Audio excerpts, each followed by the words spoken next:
అహల్య చాలా బాధపడుతూ ఉంటుంది. బాబుకు పాలు పట్టించుకుంటూ అసలు ఏ దేవుడొచ్చి మననిద్దరిని కాపాడుతారో అనే విధంగా అనుకుంటుండగా ఈలోపు కోపంతో ఇక గౌతమ్ ఇంటికి వచ్చేస్తాడు. గౌతమ్ వచ్చి అందరి ముంగట నిలబడేసరికి అందరూ షాకింగ్గా చూస్తూ ఉంటారు. ఇక వెంటనే బంగారాజు అని చెప్పేసి పిలిచేసరికి బంగారాజు లోపలికి వచ్చేస్తాడు. ఆ సమయంలో వాణ్ణెందుకు పిలుస్తున్నారా, అసలు వాణ్ణి బయటికి గెంటేసిన తర్వాత వాణ్ణి మళ్ళీ ఎందుకు తీసుకొచ్చావని చెప్పేసి భానుమతి అడుగుతూ ఉంటుంది.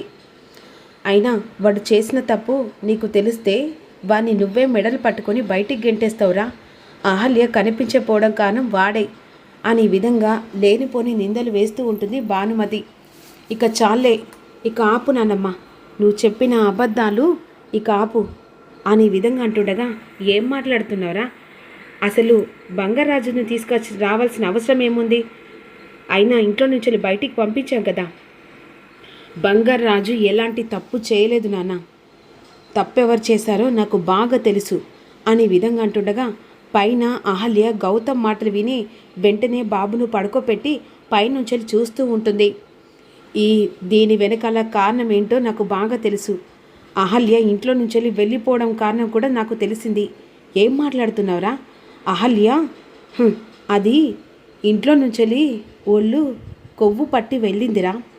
ఇక ఇట్లా నువ్వు బయటికి వెళ్ళావో లేదో అట్లా బాబును వదిలేసి వెళ్ళిపోయింది. ఇదేనా మీరందరూ కలిసి అర్థం చేసుకున్నది అహల్య గుణం? మీకోసం ఎన్ని చేసింది, కనీసం ఆ జ్ఞాపకాలు కూడా మీకు గుర్తుకు రాలేదా? ఏంటి నా గుర్తు చేసుకునేది? అయినా గౌతమ్ పొరపాటుగా అన్నానని అనుకోకు. కనీసం పుట్టిన బాబును అహల్య అలా వదిలేసి వెళ్ళడం కరెక్ట్ కాదు. కనీసం నా గుండె పగిలిపోతుంది తెలుసా. చూసావారా, అది కన్న కడుపైతే కనీసం ఇంకా తనకి పెళ్ళి కాకముందుకే బాబు పుట్ట ముందుకే ఒక తల్లి ప్రేమ ఏంటో అతిథికి తెలిసిందిరా. అతిథికున్న అహల్యకున్న తేడా ఇదిరా. ఇప్పుడైనా అతిథిని ఇక తన మనసేంటో తెలుసుకొని ఈ ఇంటికి కోడలు చేసుకుందాం. అది పోయింది ఎలాగో పోయింది. అది కావాలని బాబును నిన్ను వదిలేసి నమ్మించి మోసం చేసి వెళ్ళిందిరా. అలాంటి దానికోసమారా నువ్వు ఆలోచించేది? దాని గురించి ఆలోచించకు. హాయిగా బాబును చూసుకుంటూ అతిథిని పెళ్లి చేసుకో, బాబును హ్యాపీగా చూసుకుంటుంది అని అంటుండగా ఇక చాలు నానమ్మ, నువ్వు మాట్లాడకు. అసలు నువ్వు మాట్లాడే అధికారం లేదు. ఏంట్రా పెద్దంతరం చిన్నంతరం లేకుండా అలా మాట్లాడుతున్నావు? అదే ఆ గౌరవంతోనే ఇంతసేపు నానమ్మ మాటలకు మర్యాద ఇచ్చాను. ఈరోజు నా భార్య ఇంట్లో నుంచి వెళ్ళిపోవడం కారణం ఎవరో తెలుసా? నీ వల్ల కదా. నువ్వే కావాలని అహల్యను టార్చర్ పెడుతూ తనని చిత్రహింసలు పెట్టి ఇంట్లో నుంచి బయటికి పంపించింది నువ్వు కదా. ఏం మాట్లాడుతున్నావురా? మా అమ్మ అహల్యను ఎందుకు బయటికి పంపిస్తుంది? తను ఎంత చక్కగా అర్థం చేసుకొని అహల్యను చక్కగా చూసుకున్నది. అది పైకి అందరిని నమ్మించడానికి చూసుకుంది నాన్న. కావాలని అహల్యను టార్చర్ పెట్టి ఇప్పుడు తన మీద నింద రాకుండా ఇక అహల్య మీద నింద వచ్చేలా తనకు తాను ఇంట్లో నుంచి వెళ్ళిపోయే ప్లాన్ చేసింది నానమ్మ. ఏంట్రా నువ్వు అనంగానే పడతా అనుకుంటున్నావా? అసలు దానికి నాకేం సంబంధంరా? అది ఇంట్లో నుంచి వెళ్ళిపోవడం కారణం నాకు తెలుసా అనే మాట రానివ్వకు నానమ్మ. నీ వల్లనే ఈరోజు అహల్య ఇంట్లో లేకుండా వెళ్ళిపోయింది. అది నీ వల్ల.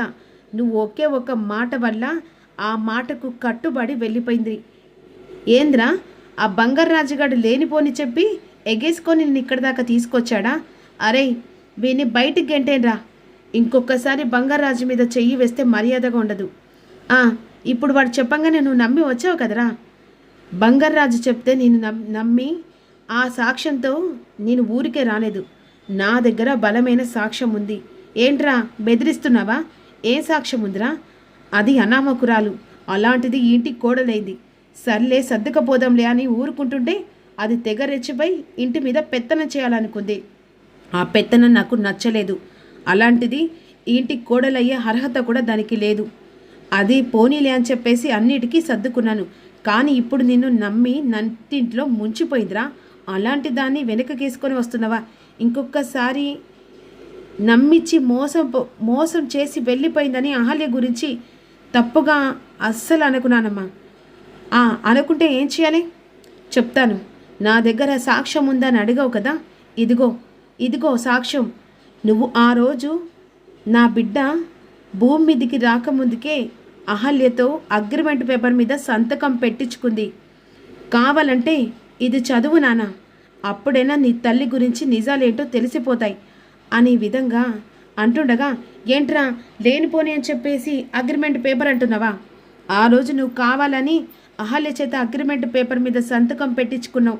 ఇప్పటిదాకా తనని చాటుగా వేధిస్తూనే ఉన్నావు. ఆ వేధింపులకు భరించలేకనే నా భార్య ఇంట్లో నుంచి వెళ్ళిపోవడం కారణం ఒక రకంగా నువ్వే. దానికి సాక్ష్యం ఇది. ఆ రోజు నేను హాస్పిటల్కి వెళ్తుండగా అన్ఎక్స్పెక్టెడ్గా నాకు ఈ పేపర్ దొరికింది.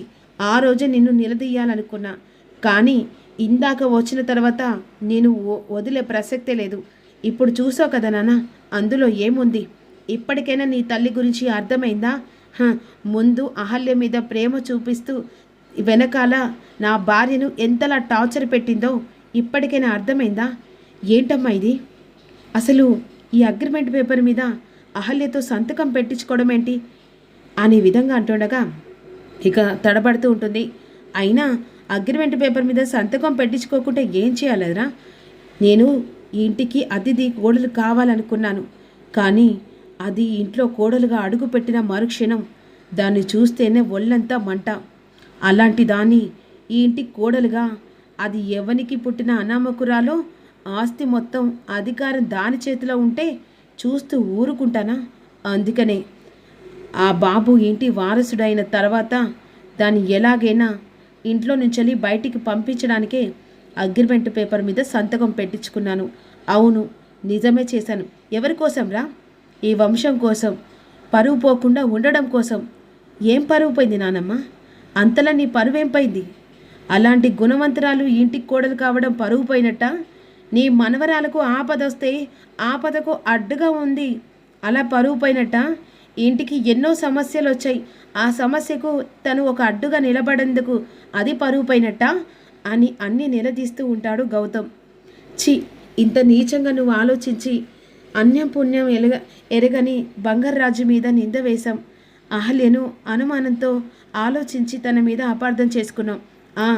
ఇదే అపార్థంతో కావాలని అహల్యను బయటికి పంపించేలా చేసింది. కానీ ఒక్కటి చెప్తున్నా, అతిథి నీ కూడా విను. ఎట్టి పరిస్థితిలో నా జీవితంలో నేను చచ్చేంత వరకు తోడుగా నీడగా ఉండేది నా భార్య అహల్య మాత్రమే. నా కొడుకు మీకు నచ్చకపోతే చెప్పు, శాశ్వతంగా నా భార్యను నా కొడుకు తీసుకొని ఇంట్లో నుంచి వెళ్ళిపోతా. నీ పరువు ప్రతిష్ట నీకు కావాలంటే నా భార్యతో పాటుగా ఈ ఇంటికి నాకు ఎలాంటి సంబంధం ఉండదు. కానీ అహల్య ఎట్టి పరిస్థితిలో ఈ ఇంటికి తిరిగి రాకపోతే నా శవాన్ని ఖచ్చితంగా చూస్తారనేసరికి అహల్య పైన కంగారు పడుతూ ఉంటుంది. మరి అహల్య ఇక్కడ ఉన్నది గౌతమ్కి తెలిసిపోతుందా అనేది అప్కమింగ్లో తెలుసుకుందాం. Don't miss you. చిన్న లైక్ చేయండి.